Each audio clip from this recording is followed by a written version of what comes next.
welcome everybody.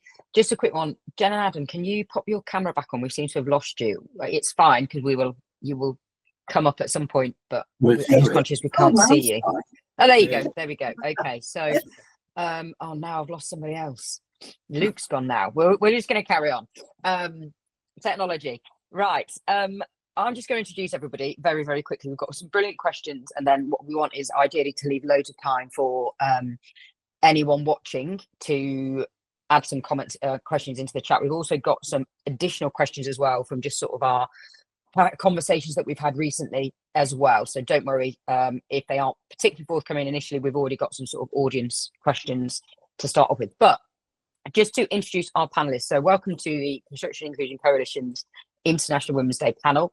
The theme this year for International Women's Day is about accelerating action. I think every single person, certainly the panelists, Anthea, Jane, myself, all agree that in order to accelerate any type of action, we need to engage with everybody. Hence us having a mixed panel today. First things first, we have Jen Cassidy, who is CEO of Bristan Group. She is sat next to Adam May, who is COO of Bristan Group. We've got Eddie Hernan, who's in the middle of my screen anyway, who is Managing Director of PDM.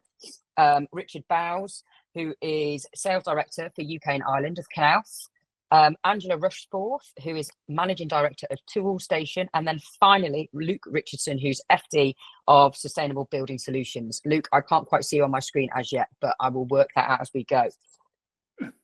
We're just going to get straight into it, quite frankly. Jen, if it's okay, I'm just going to come to you with the first question.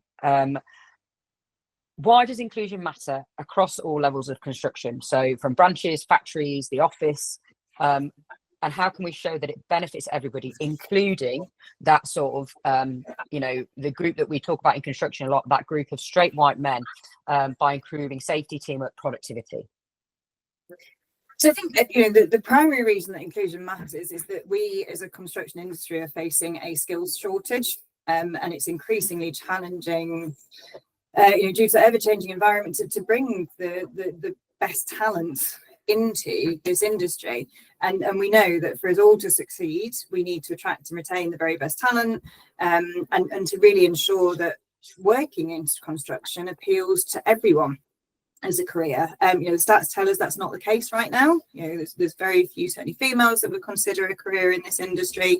But it goes beyond that for me. It's not just about attraction, it's retention, promotion opportunities when we bring people in. So actually we give everybody that opportunity to shine and progress and essentially benefit our organisations and the whole industry. I think it's absolutely proven that diversity of thought is beneficial in terms of business performance, and that contributing to more constructive challenge, better decision making, ultimately better financial performance. And I think the thing, it's always interesting when people talk about is it a negative to bring diversity, to drive inclusion, to have more equity within the organisation? And my view is absolutely not. If you get that better business performance, if you have better conversations, then everybody's benefiting from that, everybody's learning from that. And I think for me, recognizing that inclusion is about everybody. It's about anybody being able to be themselves at work, to bring their best, and to do their best. And ultimately, I think anybody in an organisation benefits from having a workforce that looks like that. Fabulous, brilliant. And I guess to follow on from that, obviously we're saying we want as many men particularly to get engaged and appreciate and get involved with inclusion wherever possible. Adam, whilst a lot of blokes in construction do say they support inclusion, they don't always know how to get involved. So in your opinion, in your experience, what are some sort of everyday ways that men particularly, but anybody, can engage proactively with inclusion? Yeah, it's a great question, and in my experience, that question comes from a whole spectrum of reasons, but actually for me, this is 4 key elements, and I'm going to call it 4 L's for this. So listen, learn, lead, and live. So if I can take the time to go through each of those. So firstly, and I really think this is something that we can all do, is show up and listen. So show up and listen actively. So listen to women's stories. And make sure you do this, I guess, as a male before you take any action. So this isn't about solving at this point. And in fact, be careful about being what is called the white knight, right? So, you know, I'm sure with the right intent, but as a male, seeing yourself as the rescuer. So, oh, I see this, and actually I can go and solve it, because it's kind of going to result in the reverse of the intent. Yeah. And actually, you're leading into mansplaining then. So actually just take the time to listen, and really understand the experiences. At this stage, there's no need to add a perspective on it or defend it. Yeah, just support it. Then I would say learn. So why do we need to change, and what needs to change? So I recognize that men can clearly be part of the challenge, but I also think they have to be part of the solution here. And learning is constant. So practical examples of that as an example. So could you attend support groups that are run by women? Clearly, if it's appropriate and if they're comfortable, but actually, could you go and attend some of those groups?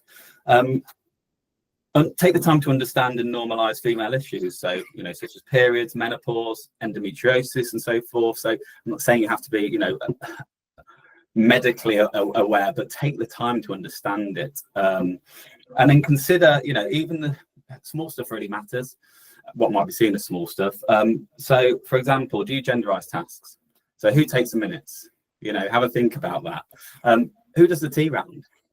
And actually, you know, those things really do matter if we're talking about, you know, inclusion. Then if you know, think about leading. So this is really about speaking up, you know, using your voice and role modeling your behavior. So call behavior out when it's acceptable. Don't just let it fly.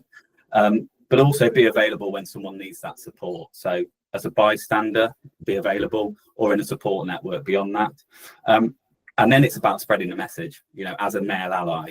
So share the importance of what that means, and actually, you know, that it doesn't have to be really, really complicated. You know, if we talk about listening, right, we can all do that. So for me, the worst thing here is when you send that conversation underground, because people are afraid maybe to say the wrong thing. Actually have the conversation. I think it's really important.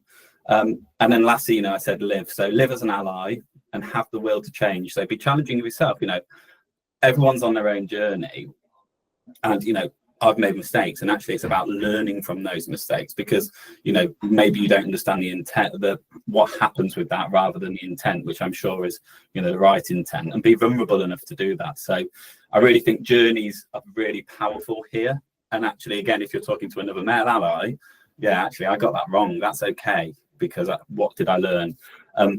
Take up less space as a male, and actually bring women into the conversation, actively bring women into the conversation, and champion their ambition, you know, champion female ambition, you know, be an advocate for that. So, as I said, in summary for me, and examples within each, but listen, learn, lead, and live. Brilliant. And if anyone wants to get the patent on that, I'm pretty sure Adam doesn't actually have that as yet. So I'm just Googling it in the background now. But fantastic, brilliant. And I think, you know, what that does is lead us on to Eddie, your question about sort of the cultural shift.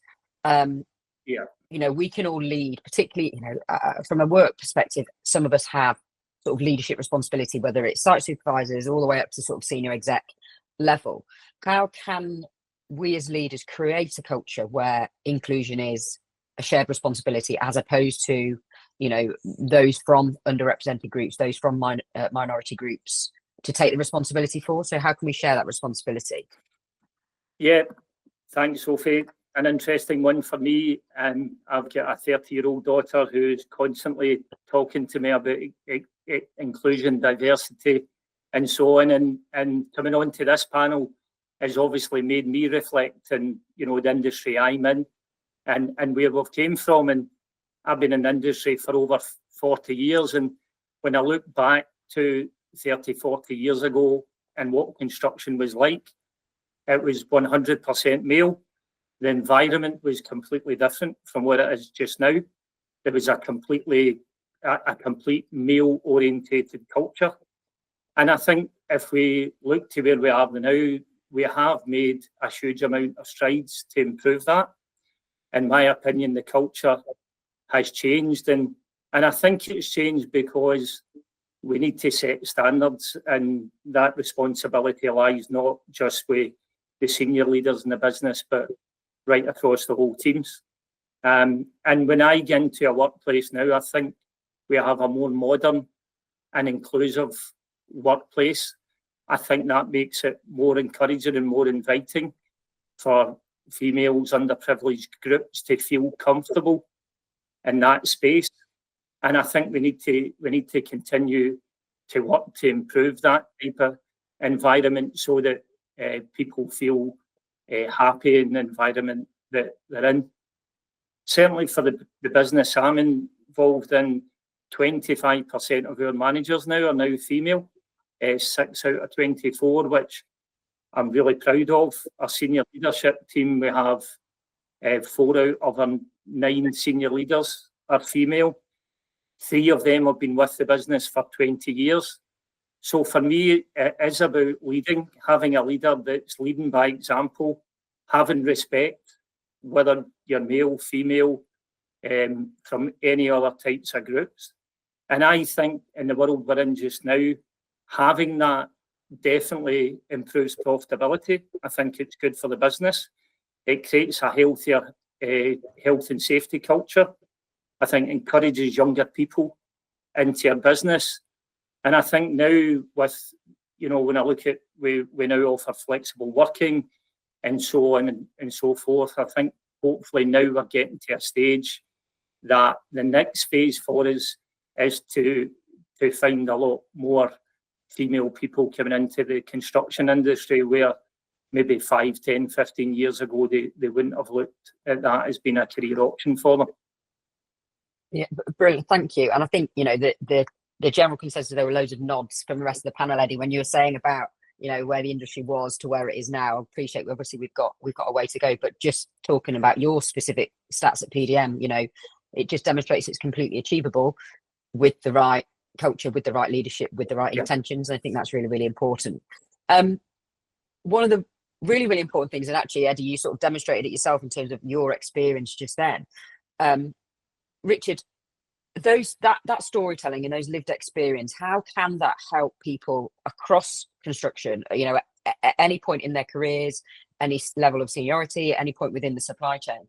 How can those lived experiences underpin the value of inclusion, particularly in an industry where, I think we can all agree, does resist change at times or doesn't embrace change as much as it should do? It's probably slightly more diplomatic. Great segue, by the way. I like that. No, I'm pretty passionate about storytelling, actually. I think it's important in all sorts of areas. I come from a sales background when you gave the intro. Thank you for that. And storytelling really does help with that, but it's also about engagement and culture for me. And I suppose the question here is, why is it important for inclusion? I mean, you mentioned resistance. I think, there has been resistance, and at the core of that probably is ignorance. That'll go for many people, me too. I mean, when I first met Anthea, she used storytelling to explain the mission that she, and of course all of us here on this call are on with the Construction and Inclusion Coalition. So that passion optimism, by the way, is why I'm here today. But that was a good example of storytelling very early on. But I think it's really important because numbers, statistics, policies, they all have a validation or an impact, but they alone don't really create any impactful change. It doesn't affect someone's mindset, and personal stories really do. So if you hear a story about someone's experience who's either suffered from exclusion or benefited from inclusion, and that could be, as you mentioned, anything from being on site, shop floor, in an exec office, wherever, it makes it more powerful, makes it more meaningful, makes it more relevant. So sharing the stories, for me, brings it to life and makes it a bit more personal. Definitely creates understanding, changes bias, and it really articulates the value. It helps it to visualize. So I think that's what really does bring the change.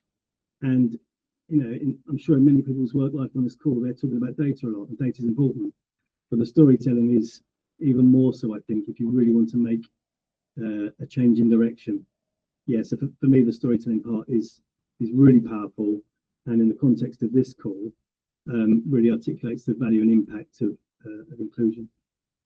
Definitely. I think you're absolutely right. I couldn't agree more that the data the data absolutely has its place, but it's the context around that data, and what the numbers that we may or may not have. How does that make an individual feel? And you're right, however we can make that resonate with an audience, and to whether it's ignorance, whether it's just being completely unaware, whatever the case may be. Absolutely, fabulous. Thank you, Richard. Angela, a couple of the panel have already sort of referenced some of the more sort of intangible approaches. We've spoken about communication, listening, we've referenced health and safety, profitability, etc. But from an inclusive leadership perspective, so inclusive leadership, within branches, factories, etc. In your opinion, or in your experience, actually, more appropriately, how does it impact morale? Whether it's, impact morale, safety, outcomes, and how can we get the benefit of those positive outcomes alongside ensuring all of the team feels safe and respected? And I think that's the key element. We want to make sure that, by trying to include everybody, we're not actually making a big group of people feel excluded. I think the starting point is that we've got to recognise that the first time that somebody goes into a branch as a female, etc., is a really difficult challenge. You've got to really understand and appreciate that they are highlighting the difference by stepping into that environment, and how do we support them in that? So there's a piece around ensuring that our leaders in those environments are educated, understand the benefits of inclusion, etc., but how to include. How do you go about bringing somebody in, supporting them, and also not necessarily seeing it just as your own job, because actually you can reach out to other people. A female going into a branch, for instance, great to have a buddy, somebody that they can reach out to, somebody that's going through exactly the same thing that they're going through. I've talked before about finding your tribe, going into the organisation to find people who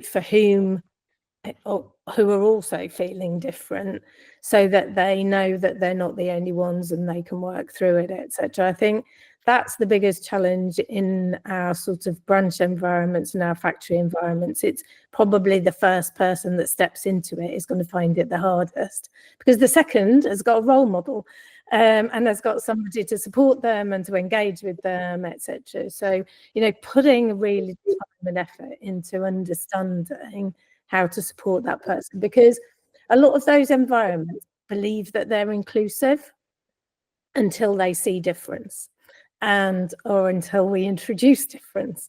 Lots of, not being, critical, but lots of straight white males in an environment who are asked, is it an inclusive environment? Say, yeah, absolutely. We're all mates and we all get on. And we only realise that it's not as inclusive when we introduce difference. So I think that's really important. I think that's important for, having, breaking that mold is great, because it makes it much, much easier.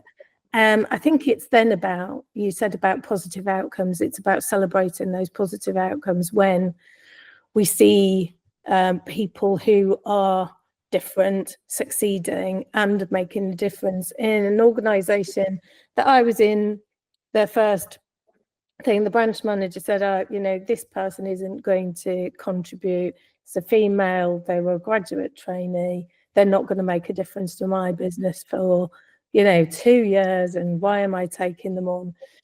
The real celebration and the positive outcome was that within 3 to 6 months, every single one of those trainees who were female were on the hypo list within our organisation, because they demonstrated their capability. And then it's about the organisation being able to shout about that and celebrate those positive outcomes. Fabulous, brilliant, thank you. Part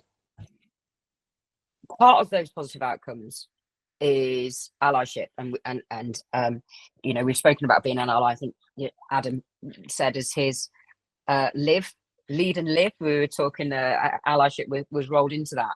Luke, you've got the question, which is the silver bullet that everyone wants the answer to, actually. So no pressure on this one. However, what does being an ally really mean? And actually, what is, in your experience, one practical step that all of us could do, regardless of our background, regardless of, you know, our different characteristics, that we can do tomorrow to create a more inclusive industry? Yeah, it's a great question. To be fair, I think everybody on the panel's touched on it in some way or another, and I think the answer probably isn't one answer fits all.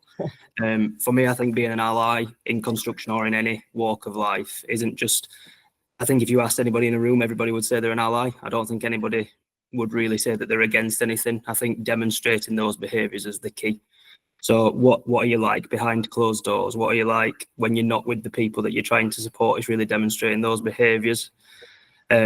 I'm relatively new to the construction industry, so I've not necessarily got the breadth of experience as Eddie, but I was previously in a professional services background, and coming into that role, the CEO was a migrant female, so that was quite empowering from my first real job in professional services to see that.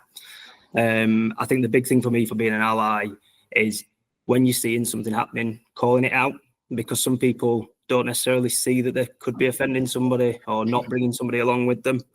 Some sort of narratives can be, so you might hear the narrative guys or things like that. There's little things that might not mean something if you are a guy, but when you're not a guy, it's really exclusive. So them sort of things for me is the real practical steps. But I think the big thing that you can do is really actively mentor it. Angela's just touched on it about if you see somebody who's similar to you and you're in that situation, you can help them come along. I think the same applies if you're the opposite. So if you are somebody and you're in that majority, if you are the white straight males in the construction industry, which is that majority, you can make somebody feel included by going out of your way to make the minority individual or demographic fit in. Things like if there's an external event that is promoting inclusion, or if there's an external event that is male focused, bringing up those people along, letting them experience it, let them breathe it. It might be that it's fearful at start, like Angela just mentioned, going the first person into the branch, the first person at those events, but the more first times that happen, the second times become a lot easier.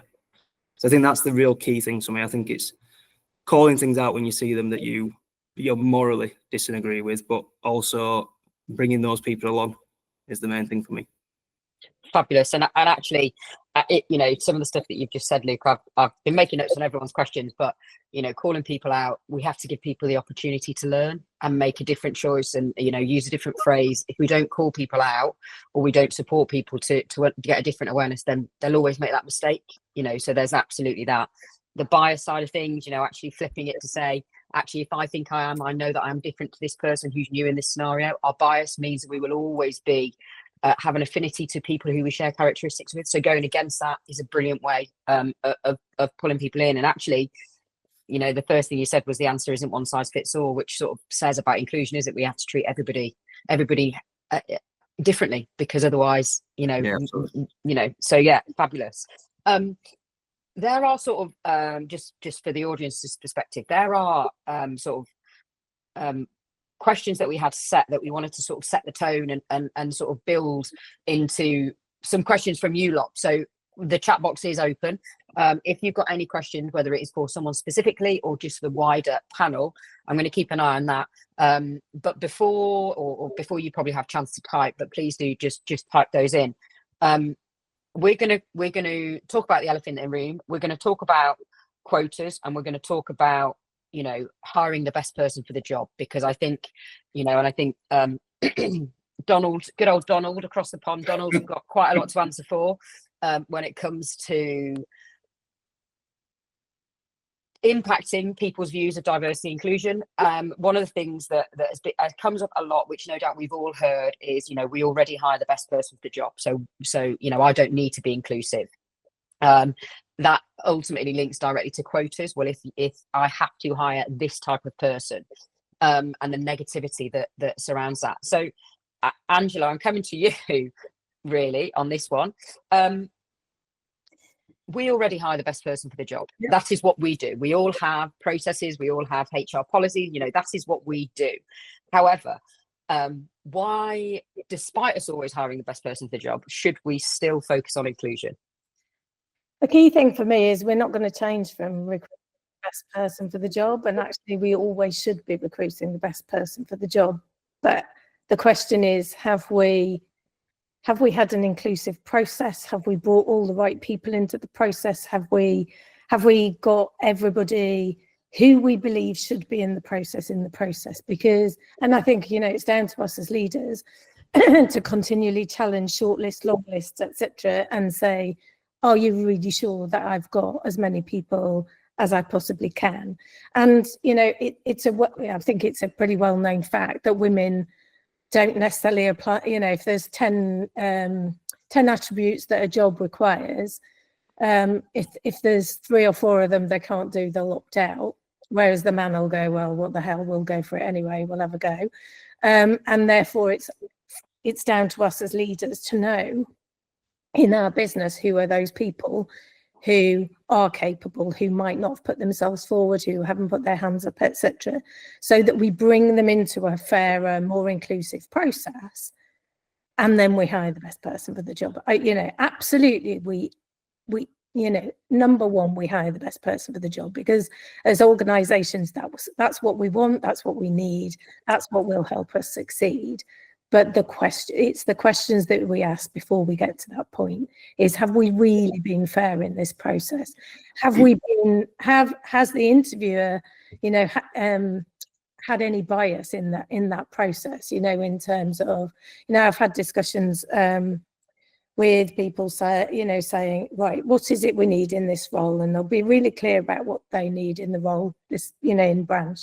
But I'm not sure she can, you know, lug bags of cement around, you know, but what is it we want? We wanted customer service, we wanted sales skills, etc. Do we think that person is the best for that job? Oh, actually, yeah, they would be best for that role.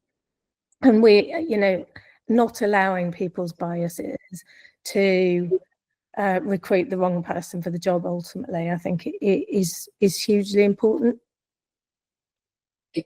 Yes, absolutely. And I think as well, and you did touch on it, that, you know, we always hire the best person for the job against the criteria that is set.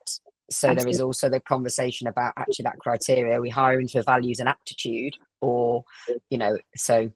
And it's how we write the job adverts. It's what we put in the job adverts. You know, we're continually talking in CIC about how do we make the construction industry more appealing, by showing more role models, demonstrating that women can do all of the jobs that are available. So there are a number of different aspects to it. It's about making sure that people feel that the industry is inclusive, advertising appropriately so people feel that they can apply, and then really holding ourselves to account through any recruitment process. And then we will truly get the right person for the job, and, you know, the businesses will be the better for it.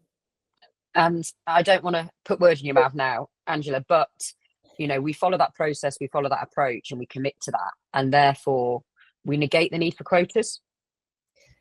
I think we do. That would be my. I think there is a bit. If we expand the talent pool, there's enough stats out there that say the more women, the more diverse candidates you get into that talent pool, they win out. And therefore, we naturally build more female managers, more people from different backgrounds and with different ways of thinking, and they do come through those processes effectively. It's about making sure that they're in the process to start with. So I suppose there is a bit that says we make it as easy as possible for them to apply. We don't apply you know, we've got to take a female for this role.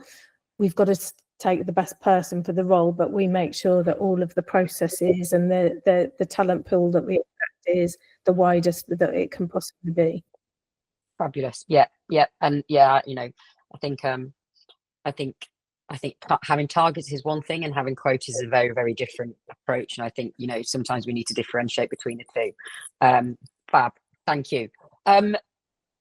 Adam, what's in it for straight white men? Why? How can we get them to, and I don't want it to sound like it's an us v them. I'm just talking about the majority of people who work in construction. If we can mobilize, there's a stat that says something, if you can mobilize 33% of people, then bam, you get a complete shift in outlook and culture. So obviously on average construction is 15% women. So we need to mobilize, you know, straight white men. We need to engage them. So what's in it for them? What's in it for you? It's a good question, and for me, actually, if I can, I think it's about reframing the question somewhat. So actually reframing it into not what's in it for white men, but what's in it for everyone, white males included, and therefore about respect for all. So this isn't actually about taking anything away from white males or anyone, actually. It's about making sure that every person, every worker, including straight white men, feels valued, feels respected. And actually, therefore, you create an environment, right, where people listen to each other, and they work as a team. And surely that has to be better. So, quite frankly, actually moving on to, we focus on who's best for the job, for the team, for the business, without that bias. And, you know, Angela mentioned quite a number of points in terms of how you recruit into the business. You know, how do you move that on to recruit the best person without bias? And I think you do all that, right, and you drive diverse conversations, stronger performance, and quite frankly, you increase standards for everyone. That includes white men. So I think it's actually how you reframe that to say what's in it for everyone, with white males being part of that conversation. Yeah, fab. Thank you. And I guess, Jen, to follow on from that, you know, a lot of the time we will talk about race and ethnicity, we'll talk about gender. I was going to say, shouldn't we focus on making construction better for everyone? But I saw everyone nodding along when Adam was saying, no, you're in full agreement. So how can we make construction better for everybody? So I think, you know, an inclusive environment is better for everybody. Yeah, that's just a fact. And I think, you know, removing barriers for all is absolutely the aim. But I think the bit that I come back to, and you know, the reason often we start with gender and why we as a CIC have decided to make that a focus for now, you know, it's 50% of the population, as you just said, Sophie, 15% of our population. You know, so there is an imbalance there. It's a large group that we can focus on. And I think also really important to recognise that there really are significant challenges that women still face in this industry. You hosted our Elevate face-to-face session. We had 60 women in that room. There wasn't a single person in that room who didn't have a story to share around unacceptable behaviour. And we're not talking from 20 years ago, we're talking from the last kind of 12 months.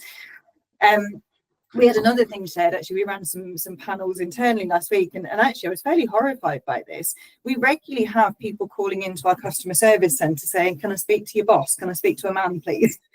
You know, it doesn't really work for them, because if you go through our customer service centre, pretty much the top it's female, so they keep getting passed through and through and through. But we also had a really lovely story from one of the guys in our team who talked about the fact that he will go out of his way to, you know, if we have to pass over, he will then keep referring back to his female colleague who's just taken the call, checking in with her and asking that question and making that point of actually it isn't about gender. We all are capable. We can all, you know, we're in those jobs for a reason. So I think, you know, we have to start somewhere.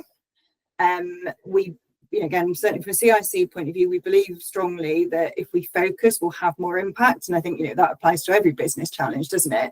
But, you know, I guess to go back to my starting point, an inclusive culture is positive for everybody, whether you have a diverse characteristic, or whether you don't. Exactly. You know, and yeah, and I think you know, going back to that storytelling answer, going back to, you know, making this for everybody and helping it resonate for everyone. There are plenty of different, you know, research papers and studies that have been carried out to demonstrate inclusion is for everybody and makes it a better place for everybody. But equally, obviously, adding to that storytelling as well, which will help it resonate even more. One of the biggest things that sort of we have heard from actually this, you know, this transcends any characteristic actually, but it's about saying the wrong thing. and the fear of talking, the fear of, you know, what we're trying to do. How can we help someone learn a different perspective or appreciate somebody's different experiences if there's a, you know, an inherent fear factor there of engaging with that person because of a fear of saying the wrong thing. Richard, what would be your advice for someone who would be slightly afraid to engage with someone they feel is different to them for fear of saying the wrong thing? I think this is a really important point, actually, and I think there are probably many that might feel a bit like that because of the comment made earlier about, I know it's a horrible word, about ignorance and change and people finding that challenging. I think the most important thing is to be inquisitive and listen. Adam said it earlier, not just listen, but attentively listen. That's how you bridge the ignorance gap, if you like. And if you're someone that feels that way, if you're concerned about saying the wrong thing or you know, not really sure what to say, I would implore you to be brave.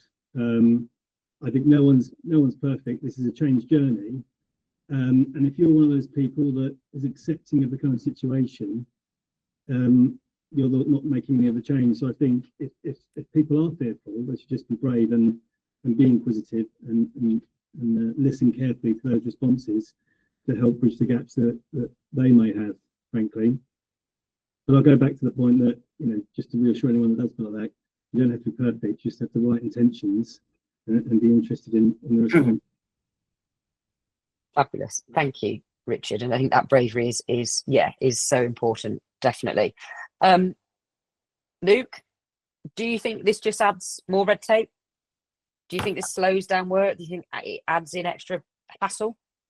No, I think it's the complete opposite. I think the thing that causes hassle is staff turnover. I think if we don't create them inclusion environments, everybody's just gone through the recruitment exercise, bringing in the right person, and we bring in the right person and then we don't foster them. And if you don't foster them, you then lose that talent. And I think it's actually a little bit worse than that, that it's not just the staff turnover that causes the problem. You then can potentially end up with a name for yourself, either as a business or as an industry, that you're actively trying to do the right thing, but because you're not embracing it once they're through the door and really promoting that, that's the key bit for me. So no, I think it's the opposite. I think once you put the legwork into getting the right person through the door and creating that inclusive culture, I think embracing that as a business, but as a wider industry as well, is the bigger thing for me. Yeah, fabulous. Thank you.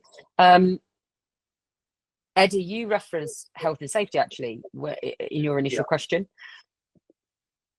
There is a concern that if we focus so much on inclusion, it will detract from all of the hard work that we have all done. You know, every organisation culturally has done and continues to do to focus on health and safety. So other priorities. Does inclusion detract from that? Is it more important than that? In my experience, Sophie, inclusion helps with health and safety.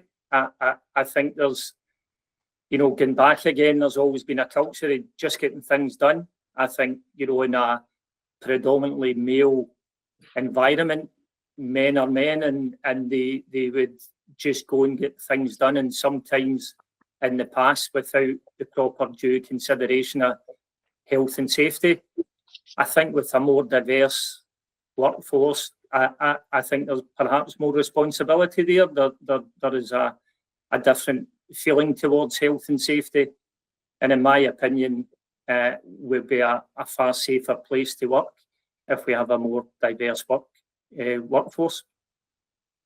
Fabulous, yeah, and statistically, it's backed up actually. So it isn't just Yes. Yeah, it is very much so. And there's also a big school of thought to say, you know, many of us instinctively we'll think about health and safety from a physical side of things. Obviously, you know, with all the brilliant work that everyone's organisation is doing from a mental health perspective as well. Now we're sort of starting to link that in, and that's becoming the norm.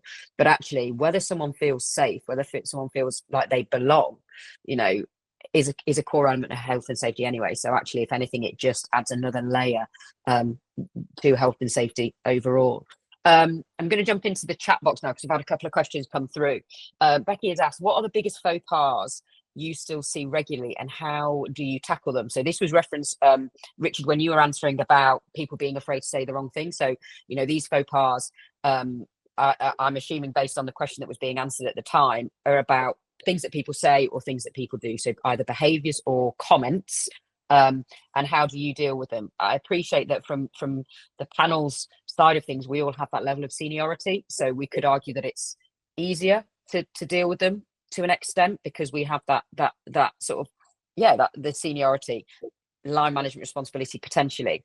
So just thinking it from an angle of how anybody could tackle them. I'm just going to go straight through to Jen and Adam first.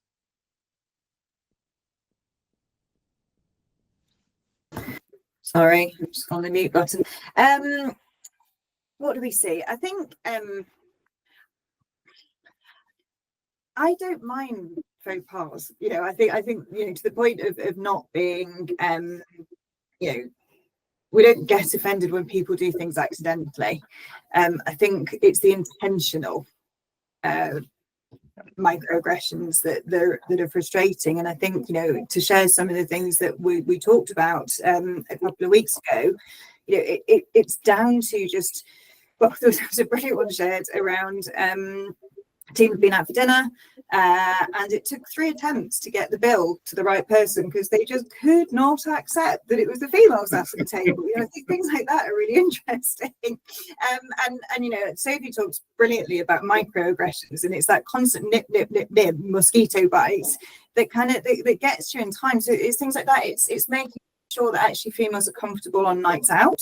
You know, that was one of the biggest things that came around. And I think, you know, people, they're just having a laugh, they're just having a joke, it's just, you know, funny, but actually it's not when you're on the receiving end of it. And so I think it's those sort of things that really we need to look out for and call out and actually step in when situations like that happen. If somebody uses a word or a phrase accidentally, you know, I don't think we should be punishing people for that at all. You know, educate, absolutely. You know, sometimes it's about deciding whether to call out in the moment or not, and actually it doesn't always have to be in the moment. You know, you could just kind of have a quiet word with somebody afterwards, say this, you know, this is how this made me feel, and this is perhaps how you could say it or do something differently next time. Yeah, and I think, you know, I'd add to that, you know, for me, this is about living and breathing it. So not, you know, not a mask at work and a mask at home. You know, this has to be all encompassing, right? And actually, you know, one of the big things I see is, well, it doesn't happen here. Mm-hmm. And I really challenge that on so many levels. And actually, how do you know? And actually, how do you then go and find out? How do you educate? How do you listen? And how do you learn? And another one, you know, also, well, policy solves it. Well, you know, policy might be an enabler to some things, but it does not solve it. And I think, again, you know, policies will continue to evolve and need to continue to evolve, right? But it's way broader than that. Policy does not solve it. That is trying to create a level of inclusion and opportunity, but it does not solve this. I agree. Luke, I'm coming to you just because you've come into the industry relatively recently, you know, as you said earlier. So whether it's construction or, you know, professional services, what about the faux pas that you've experienced or you've witnessed? Yeah, we did I was just trying to find it actually on our workplace. Karen Hughes, who heads up our L&D for January, we actually, on International Women's Day last year, just asked people to send in some stereotypes. And just fascinating when walking around site, things such as male and female toilet doors, the female having a dress on and a man having a tuxedo, or some of the promotional activities from yesteryears, having females pushing prams and men carrying briefcases, actual stereotypes that are just around. And when you actively take a minute and stop and look at them, they're bizarre, and they might have been exactly right in that moment, but to create that inclusion environment for them things to still be around the sites and in probably places where leadership teams don't necessarily walk that commonly and things like that. So that was actually really interesting for us, I think. Actually, things being around the site, we're a big manufacturing site, it's a big footprint, but it doesn't mean that just because it's in a corner at the back of the moulding shop that it's any more acceptable than being in the reception area. So actually, I think that was a really good piece of work last year, just to try and get some of those stereotypes out. And it was made obviously a bit of, not as a jest, but as a put it forward, and we'll laugh about how ironic these things are, but actually solve them as well, and that nothing's off the table. So yeah, I think that's probably the one thing that I could probably pull out that's a real example while being at Genuine. Brilliant. And actually, you know, what a great sort of way in to demonstrate that humor is still important. And I know, you know, the fear of saying the wrong thing, the fear of having a laugh, all this type of stuff, actually, you know, we can use humor when the intention's correct in the right way to help people understand. And like you say, you know, that's a perfect example of, you know, yeah, let's laugh about it, but actually it's another way of storytelling. It's another way of, you know, pulling somebody in and changing a perspective. Moving on to another question now. Fiona's put about pay disparity. So women in this industry need to see that their roles are valued as men. However, admin type roles that are traditionally lower paid than technical ones, obviously females, you know, historically still now, will have a higher proportion of females doing admin type roles than we do technical. As business leaders, how do you tackle pay disparity? So I'm going to come to Eddie first, if that's okay with you. Sophie, I thought I was going to miss that one. That's the hard question. I've written a little list of who I'm coming to when, and unfortunately you're on there. I'm kidding.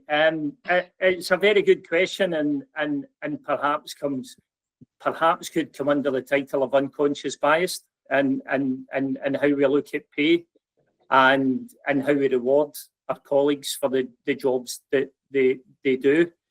I think in any workplace you constantly need to value the employees that work for you, the value that they bring to the business. And, you know, I think that's an ongoing thing that every business needs to look at, whether it's an administrative role, a sales role, a driving role, or any other role for that matter. But yeah, I think that's very much a work in progress. And I think these types of forum perhaps plant seeds in leaders in our businesses to perhaps look at these roles in a slightly different way from they've been looked at in the past. Yeah, absolutely. Angela, you're nodding. What are your thoughts on tackling pay disparity? Yeah, I think, you know, one of the key things to do is make sure that on a like-for-like basis, people sat alongside each other, you know, male, female. So that gender disparity within role is one of the key things to ensure that we've got equity. And then I agree with Eddie. I think there's a piece which is about which roles are valued around here, what's driving the success of our business, how do we align that, rather than traditionally, as is outlined here, how do we really align that and understand what are the key, you know, what are the key drivers, who's supporting that, and how do we look at pay in a different way? And it might be pay and rewards or whatever, but I think the first thing that we all need to make sure is that like for like, individual by individual pay equity, you know, not because I'm time served, not because, again, that can be to the detriment of females who haven't been in industry for as long, etc. It's not, it's about, you know, doing that and the role that's been undertaken, rather than is there any sort of time served notion, etc. Yeah, you know, and things as well, like, you know, if we, you know, if someone's going to come forward with a request and say, well, actually, I'd like a pay rise, you know, many studies have shown that a male is more likely to do that, is more likely, more comfortable to have those conversations. So all of a sudden that's it. And then you say time served or experience. And so there are a number of ways that gap becomes bigger, as opposed to just, you know, actually who deserves what, who will ask for more in the interview process or a recruitment process, etc. There was a story of I can't remember, she became CEO of, it wasn't Mace, but it was somebody, and the legend goes that she refused the job unless she was on the same salary as the outgoing CEO. And whether she got that or not, I do not know. But that was she put, hold on a second, if you're, you know, if the CEO role is worth X, and you're telling me that I'm good enough to be the CEO, then therefore I am worth X as well. Which I thought was you know, a brilliant way. But like I say, that's hopefully that's not a myth. Hopefully that is fact. Richard, we have spoken about calling people in. We've spoken about you know, trying to help people understand. But actually, there will be times where we do have to hold people to account. There will be times where, you know, behaviours are unacceptable and intention is not good. What could we do, in your opinion, to hold people to account? And I think without the sort of the collateral damage and the ripple effect of, well, I can't say anything then, you know, that everybody else may then see. I think it's it depends on the context of the situation as to how it's done, actually. But the main bit, the most important bit, is about empowerment. So making sure the culture is a safe space for calling it out strongly as well, because you might be calling out someone that is hierarchically in a different place than you are, which is extremely challenging. And the more you make that environment a place where that is the norm, the better. And I think our industry is a long way from that. I mean, commonly, certainly construction, health and safety is talked about a great deal, and held with the same regard that I've just spoken about. So I think if you use that as a template to how we address behaviours in other areas, then that's a good barometer to measuring whether you're doing well or not. Exactly. Yeah. Brilliant. Fabulous. Thank you. And I think, you know, again, linking it back to health and safety is really, really important. You know, you've said about psychological safety and creating this space where people feel like they can feedback, they can challenge, you know, and, you know, there aren't any negative repercussions, which is obviously sort of the, you know, the utopia that we're aiming for. Absolutely. Conscious of time now, I'm just going to ask you all, actually, just want you to have a quick think about, in your opinion, what is the most important thing that we as individuals can do to accelerate action? So bringing it right back round to that, the core theme. You know, what is the most important thing that you, in your opinion, you think we need to do to accelerate action? This is not a prepared answer, as many haven't been. So I am going to, safety in numbers, I'm going to go to Jen and Adam, but you don't have to answer Jen and Adam order. Adam, Jen, you know, whatever's best. Delegated to start. Voluntold. What do I think? So I think for me, the single most important thing is to stop just talking about it. You know, I know it sounds silly when we're talking about accelerate action, but, you know, for me, within our business, it's absolutely, you know, Angela talked about, you know, ensuring people have opportunities. You know, we have what we call a diverse slate. Now, we absolutely hire the best person, but it's about making sure that at least half of the people we interview for every role have a diverse characteristic. And so, you know, the biggest thing for me is giving people that opportunity. You know, recruitment's one example of that, but it's the same with promotion processes. You know, you say, Sophie, women don't apply unless they're, you know, I always say 120% qualified. How do we make sure we're giving people those real opportunities, and it isn't just about, you know, raising awareness or talking about these things? Fabulous. Thank you. Adam? Yeah, so clearly agree with that.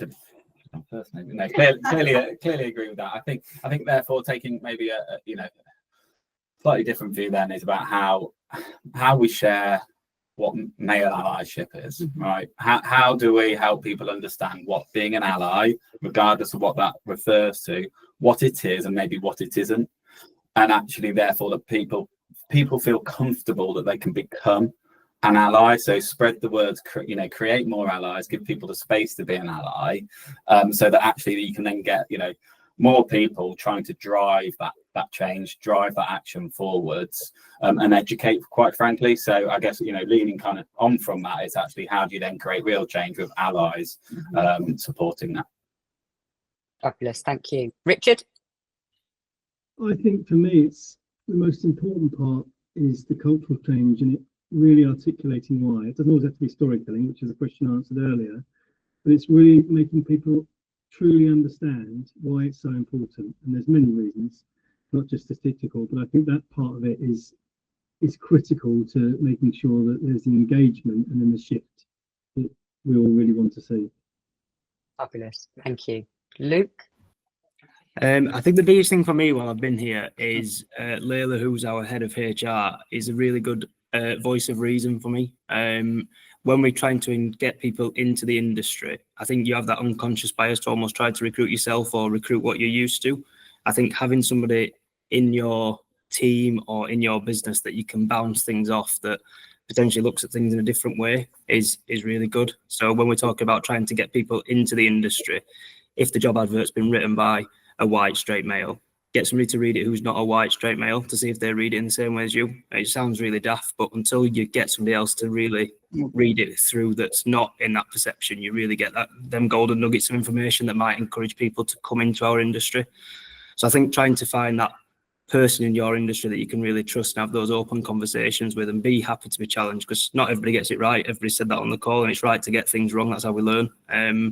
But yeah, I think that's the key bit for me. I think it's trying to find somebody in the industry or in your business that can really have a good sounding board and they can help you look at things in a different perception to get people into our industry that are from those non-included backgrounds at the minute.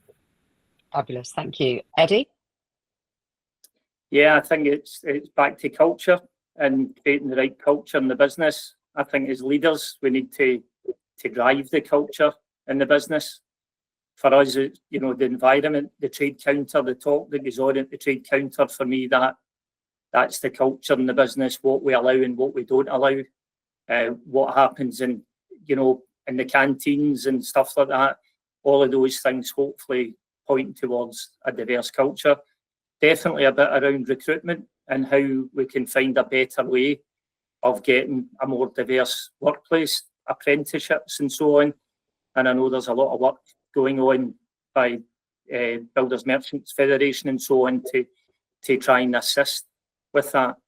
But that would be the key point for me. Thanks.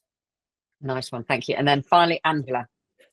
So I'm going to use it as an opportunity to advertise our CIC Elevate network on the basis that actually I think some of it's about supporting women to take away that mind talk so that they do put themselves forward, they feel more confident, they feel like they've got their tribe, they've got people who've got their back, because our fundamental believer, we've got to put the ladder down and support others so that this is a more inclusive, easier industry to enter than the one that we entered. So within Elevate, I think we've people have found their voice, and some of the things that Becky said there, faux pas were mentioned that had never been mentioned before.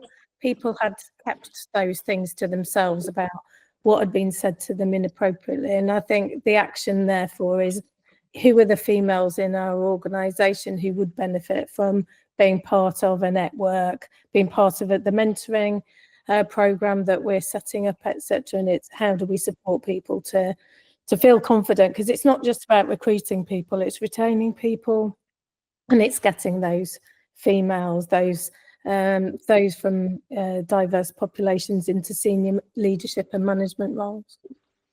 Fabulous, thank you. We have hit time, so I just want to say thank you again on behalf of the CIC, Anthea, and everyone who's watching to our panel. Thank you for the questions that have come in. I thank you for those who have stayed. The meeting is being recorded, so it will be available to watch and watch back. But thank you so much for your input. Been really, really useful, certainly from my perspective. So no doubt everybody else has taken something from it. So thank you all.